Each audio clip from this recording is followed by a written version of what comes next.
ఓం మహాగణాధిపతయే నమః. ఓం గురుభ్యో నమః. ఓం శ్రీమాత్రే నమః. పరమేశ్వర స్వరూపమైనటువంటి జ్యోతిష, వాస్తు మరియు ఇతర అనేకమైనటువంటి శాస్త్రములను మనకు అందించినటువంటి మహర్షులకి నమస్కారం. హయగ్రీవ హయగ్రీవ హయగ్రీవేతి యో వదేత్ తస్య నిస్సరసేవాణి జహ్నుకన్యా ప్రవాహవత్. అరుణాం కరుణాతరంగితాక్షీం ధృతపాశాంకుశపుష్పబాణచాపాం అనిమాదిభిరావృతాం మయూకైః అహమిత్యేవ విభావయే భవానీం. శ్రీమాత్రే నమః. ప్రేక్షకులందరికీ కూడా లలితాంబిక అమ్మవారి యొక్క అనుగ్రహం పరిపూర్ణంగా కలగాలని మనస్ఫూర్తిగా కోరుకుంటూ మనం ఈరోజు చెప్పుకోబోయేటువంటి టాపిక్ ఏంటంటే, చూడండి, చాలామందికి ఒక్కొక్క జాతకాన్ని బట్టి, పర్సనల్ చార్ట్ని బట్టి వారు ఏ దేవత ఆరాధన చేస్తే బాగుంటుంది, అందులోని ఆ దేవతకి ఆ దేవతా సంబంధించిన మంత్ర జపం చేస్తే బాగుంటుందా, లేకపోతే ఆ దేవతా సంబంధించిన లేదా ఆ గ్రహ సంబంధించిన దానం ఇస్తే బాగుంటుందా, తర్పణము చేస్తే బాగుంటుందా. తర్పణము అంటే నీటితో కానీ పాలతో కానీ చేస్తూ ఉంటారు. అదేవిధంగా హోమము చేస్తే బాగుంటుందా అనేటువంటిది ఉంటుంది. అది ఎందుకు తీసుకుంటారు అంటే, వీళ్ళ యొక్క పూర్వజన్మ కర్మ ఒక్కొక్క జాతకానికి స్పెసిఫిక్గా ఒక్కొక్క మార్గం ద్వారా అది నల్లిఫై అవ్వడం జరుగుతూ ఉంటుంది. ఆ రకంగా అది పర్సనల్ చార్ట్ చూడాలి. మరి పర్సనల్ చార్ట్ అనేటువంటిది చూసుకోవాలంటే ఎవరికి వాళ్ళకి తెలిసి ఉండాలి, లేదా ఏదైనా ఆస్ట్రాలజర్ని కన్సల్ట్ చేసి ఉంటే వాళ్ళ లగ్నం నుంచి లగ్నాధిపతి ఎలా ఉన్నాడు, పంచమాధిపతి అంటే ఉపాసనా స్థానాధిపతి ఎలా ఉన్నాడు, లేదా భాగ్యాధిపతి ఎలా ఉన్నాడు, వీళ్ళకి ఏ పర్పస్ మీద అయితే వీళ్ళు పూజ చేస్తున్నారో, లేకపోతే హోమం చేస్తున్నారు, తర్పణం చేస్తున్నా, ఆ పర్పస్ని ఫుల్ఫిల్ చేసేటువంటి గ్రహ దశ నడుస్తుందా లేదా, ఒకవేళ నడవనట్లయితే ఆ గ్రహ దశ అనుకూలించేలాగా ఏ దేవతకు చేసుకోవాలనేటువంటిది ఉంటుంది. అయితే ఇవాళ మనం చెప్పుకోబోయే టాపిక్ ఏంటంటే, సహజంగా మీరు పలానా లగ్నంలో పుట్టారు, ఉదాహరణకి మేష లగ్నంలో పుట్టితే ఎవరికి తర్పణం కానీ హోమం కానీ ఇవి చేయాలి, లేదా వృషభ లగ్నంలో పుడితే ఏంటి అనేటువంటిది నేను మీకు ఒక్కొక్క లగ్నరీత్యా నేను మీకు చెప్తాను. ధనుర్లగ్నము, ధనస్సు రాశి. ధనస్సు వారికైనా చూసుకున్నట్లయితే మీరు కూడా హోమములు అంటే ఎంత హోమాలు చేస్తే అంత బాగుంటుంది. ఎవరికి చేయాలండి? లక్ష్మీ నృసింహస్వామి యొక్క హోమము లేదా సుదర్శన హోమము చేయడం అనేటువంటిది మంచి ఫలితాలు ఇస్తుంది. దీంతోపాటు బొబ్బర్లు అంటారు. బొబ్బర్లు దానంగా కనుక ఇస్తూ ఉన్నట్లయితే శుక్రవారాల పూట మీ యొక్క పూర్వజన్మ కర్మ ఏదైతే ఉందో అది ముందుకు కదులుతుంది. ఎందుకంటే సర్వసాధారణంగా ధనుర్లగ్నంలో జన్మించారు అంటేనే వాళ్ళకి తెలుసో తెలియకో వాళ్ళ జీవిత భాగస్వామి వీళ్ళ మైండ్ సెట్ కనెక్ట్ అయ్యేటువంటి వాళ్ళు రాకపోవడం వల్ల అనవసరమైనటువంటి ఘర్షణలను, గొడవలను ఏదో ఒకటి జరుగుతూ ఉంటుంది వీళ్ళ లైఫ్లో. కాబట్టి ఈ కాంబినేషన్ వల్ల ఏమవుతుంటుందంటే, వీరికి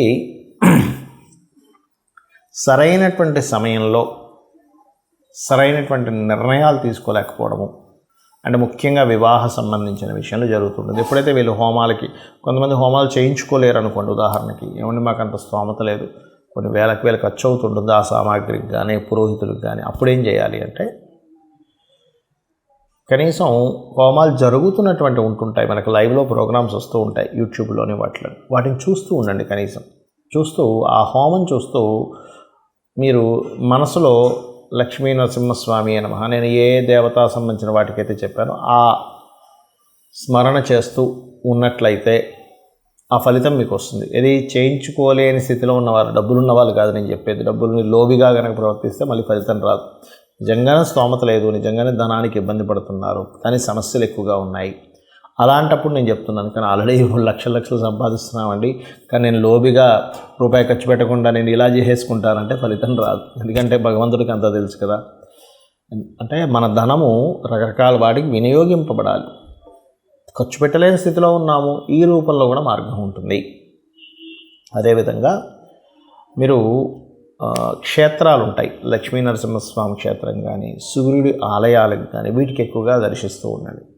ఈ క్షేత్ర దర్శనం ద్వారా కూడా పూర్వజన్మ కర్మ అనేటువంటిది దగ్ధమవుతుంది. మరియు మరొక విషయం ఏంటంటే, శుక్రవారాలు దానం ఇవ్వమని చెప్పాను. ఒకవేళ దానం ఇవ్వడం కుదరలేదు, తీసుకోవాల్సిన ఎవరు లేరు, అప్పుడు అదే బొబ్బర్లని దగ్గరలో గోశాల ఉన్నట్లయితే ఆ గోవుకి ప్రత్యేకంగా, అందులో దేశీవాలి గోవుకి పిడికెడు పెట్టండి. ఇంకా ఎక్కువగా తినగలిగితే ఎక్కువ కూడా పెట్టండి. అది కూడా శుక్రవారాలకు తినిపించండి. మీకు మీ పూర్వజన్మ కర్మ, ముఖ్యంగా వీళ్ళకి స్త్రీ శాపము అంటారు ధనులగ్నం వరకు, ఆ స్త్రీ శాపం అనేటువంటిది తొలగిపోతుంది. మరి కొంతమందికి జన్మజాతకం ఉండదు, వాళ్ళ డేట్ ఆఫ్ బర్త్లు తెలియదు, వాళ్ళ లగ్నం తెలియదు, వాళ్ళ రాశి కూడా తెలియదు. అప్పుడు ఏం చేయాలి? జనరల్గా చేసుకునేవి కొన్ని ఉంటాయి. జన్మజాతకం తెలిసి వాళ్ళు తీసుకునే దీన్ని బట్టి ఉంటుంది. ఇది 2 రకాలుగా ఉంటుంది. ఒకటి మీకున్న సమస్యని బట్టి, రెండవది మీకు సమస్య కాకుండా జనరల్గా చేసుకునేటువంటి పద్ధతి. నేను 2 విషయాలు చెప్తాను. ఒకటి, నిత్యము సూర్య నమస్కారాలు చేసుకోవడం. నిత్యము సూర్య నమస్కారం చేసుకుంటూ సూర్యుడికి అర్ఘ్యం వదలడం. ఇక్కడ 3 విషయాలు ఎట్ ఏ సేమ్ టైం, ఇక్కడ 3 విషయాలు ఒకటేసారి జరుగుతాయి. ఎలాగా అంటే, ఒకటి, సూర్యుడిని స్తోత్రిస్తున్నాము ఆదిత్య హృదయంతో, సూర్యభగవాన్ని నమస్కరిస్తున్నాము. సూర్యుడు అగ్నిస్వరూపం, అంటే సూర్యుడిని నమస్కరిస్తున్నామంటేనే ఒక హోమం చేస్తున్నట్టుగా, యజ్ఞం చేస్తున్నట్టుగా, సూర్యుడికి నీళ్ళు వదులుతున్నామంటే తర్పణం జరుగుతున్నట్టుగా. దీంతో పాటు మీరు ఆదివారం నాడు కానీ, సప్తమి వచ్చినప్పుడు కానీ, సూర్యుడి యొక్క నక్షత్రాలు అంటే కృత్తిక, ఉత్తరాషాఢ ఈ నక్షత్రాల్లో కానీ మీరు గోధుమలు దానంగా ఇచ్చినట్లయితే, మీ జన్మజాతకం తెలియదు కాబట్టి 4 విషయాలు చేస్తున్నారు. దానం ఇస్తున్నారు, సూర్య నమస్కారం చేసుకుంటున్నారు, అర్ఘ్యం వదులుతున్నారు, స్తోత్ర పారాయణం చేస్తున్నారు ఆదిత్య హృదయం. దీనివల్ల ఏమవుతుంది అంటే, మీకు ఏదైతే పూర్వజన్మల్లో చేసినటువంటి కర్మ ఒకవేళ నెగటివ్గా వస్తున్నట్లయితే, ఆ నెగటివ్గా వస్తున్నటువంటి కర్మ అది అక్కడికట్లా ఏదైతే ఆ ప్రభావం చూపిస్తూ మీకు ఇబ్బంది కలుగుతుందో ఆ ప్రభావం అనేటువంటి తగ్గుతుంది. ఇక రెండవది, లలితా సహస్రనామాలు మరియు పితృదేవత సంబంధించిన ఆరాధన. అంటే ఎలాగండి? మీకు డేట్ ఆఫ్ బర్త్ టైం ఏమీ తెలియదు, అప్పుడు ఏం చేయాలంటే, దేవీ భాగవతంలో అమ్మవారే స్వయంగా చెప్పినటువంటి తిథులు కొన్ని ఉన్నాయి. దాని తర్వాత ఇంకో 2 తిథులు కొంతమంది పెద్దవాళ్ళు చేర్చారనుకోండి. అవి ఏమిటి అంటే, ఒకటి చతుర్దశి, అష్టమి, నవమి. ఈ 3 తిథుల్లో నా యొక్క అనుగ్రహం, అంటే అమ్మవారి యొక్క అనుగ్రహం చాలా దగ్గరగా ఉంటుందట. ఆ సమయంలో ఎవరైతే దేవీ భాగవత పారాయణం కానీ, చండీ సప్తశతి కానీ, ముఖ్యంగా లలితా సహస్రనామాలు కానీ ఎవరైతే పఠనం చేస్తారో, అంటే బాగా తీవ్రమైనటువంటి కష్టంలో ఉన్నారు, లేకపోతే బాగా తీవ్రంగా ఆగిపోయింది ఏదైనా ఒక విషయం, రోజుకి 27 సార్లు కనుక ఈ తిథుల్లో కనుక చేయగలిగితే మీకున్నటువంటి పూర్వజన్మ పాపకర్మ దగ్ధమవుతుంది. దాని ద్వారా మీరు ఇప్పుడు అనుకున్న సంకల్పం నెరవేరుతుంది. మరియు మొత్తం 5 తిథులు అన్నారు కదండి, 3 చెప్పారు కదా, అంటే తర్వాత చేరినటువంటివి అమావాస్య, పౌర్ణమి కూడా. అమావాస్య, పౌర్ణమి చేస్తే కూడా ఈ యొక్క అమ్మవారి అనుగ్రహం చాలా త్వరగా, చాలా ఎక్కువగా వస్తుంది. ఇక పితృదేవత సంబంధించింది కూడా చేయాలని చెప్పాను. అదేమిటి అంటే,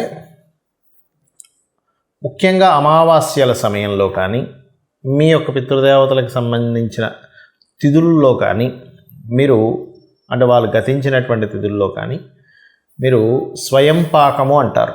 అంటే 1 కిలోనో 2 కిలోలో 5 కిలోలో మీకు తోచినంత, మీ స్తోమతను బట్టి బియ్యము, 2 రకాల కూరగాయలు, 2 రకాల పప్పులు, ఉప్పు, చింతపండు, మిరపకాయలు, ఈ రకంగా వండుకునేటువంటి సామాగ్రి ఏదైతే ఉంటుందో, ఒక వ్యక్తి చక్కగా ఇంట్లో వంట వండుకోవడానికి గల సామాగ్రిని మీరు మీకు దగ్గరలో ఆలయంలో ఉన్నటువంటి పురోహితులకి పితృదేవతల కోసం అన్నట్టుగా ఇచ్చినట్లయితే, ఇది కూడా మీ జన్మజాతకంలో ఏదైతే రుణరోగ శత్రు సంబంధించినటువంటి భావం బాగా యాక్టివేషన్ అయి మీరు ఇబ్బంది పడుతున్నటువంటి అంశము చేత్తో తీసేసినట్టుగా ఆ యొక్క ప్రాబ్లం అనేటువంటి తగ్గుతుంది.